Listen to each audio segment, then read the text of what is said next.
किसी को बिना जाने बिना समझे अपनी राय मत बनाना। अगर तुम्हें किसी के बारे में अपनी राय देनी भी है तो सबसे पहले मैं यही कहूँगा कि तुम उसको जानो, उसको समझो। पहली बात तो उसके स्वभाव को पहचानने की कोशिश करो और उसके बाद फिर अपनी राय बनाओ। राय बनाने से पहले ये तो जान लो कि क्या तुम उसको उस तरीके से जानते हो जिस तरीके से उसका स्वभाव है। कहीं ऐसा तो नहीं है कि तुम किसी को समझने से पहले कोई गलती कर रहे हो। बिना बात को जाने हुए और बिना बात को पूरे तरीके से जांच पड़ताल के बिना अगर तुम उस बात के लिए किसी को दोषी ठहराते हो या किसी को गलत ठहराते हो तो इतना याद रखना कि गलत तुम भी कर रहे हो।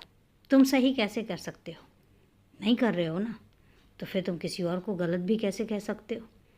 मैं तुमसे कहता हूँ कि तुम बहुत समझदार हो, इसलिए कभी भी किसी भी चीज़ के बारे में कोई राय देनी है या किसी चीज़ के बारे में निर्णय लेना है तो इतना याद रखना कि पहले उसको पूरे तरीके से जांच लो, परख लो, उसके बाद अपनी राय दो। क्योंकि तुम्हारी राय बहुत मायने रखती है उन लोगों के लिए जो तुम्हारी बात को मानते हैं और जो तुम्हारी बात को तवज्जो देते हैं, जो तुम्हारी बात को सुनते हैं और आगे उनकी भी राय तुम्हारी बात पर ही निर्भर करती है। ये बहुत ज़रूरी है। और याद रखना, कई बार ज़िंदगी में कुछ राय ऐसी होती हैं जो इंसान को गलत और सही ठहरा देती हैं। इंसान गलत ना होते हुए भी गलत ठहराया जाता है।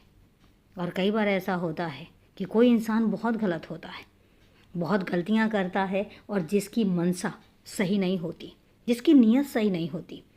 हो सकता है उसकी नीयत नुकसान पहुंचाने की हो, लेकिन अगर उसके बारे में कोई अच्छी राय बना दी गई और किसी ने यकीन कर लिया और उसके बाद अगर उस इंसान ने नुकसान पहुंचा दिया, बहुत मुश्किल होता है। क्योंकि जिनका उन्होंने नुकसान पहुंचाया होता है उनसे पूछो कि उनके लिए कितना मुश्किल होती है चीज़ों को।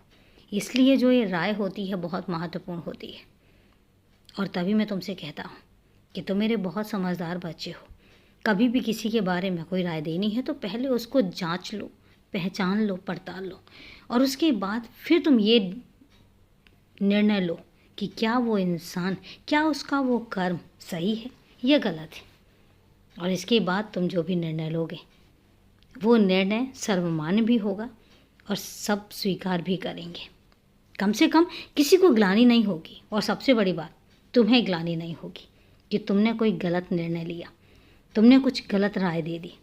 मैं जानता हूँ बहुत समझदार हो तुम। बस खुश रहो, हमेशा खुश रहो और अपना ध्यान रखो।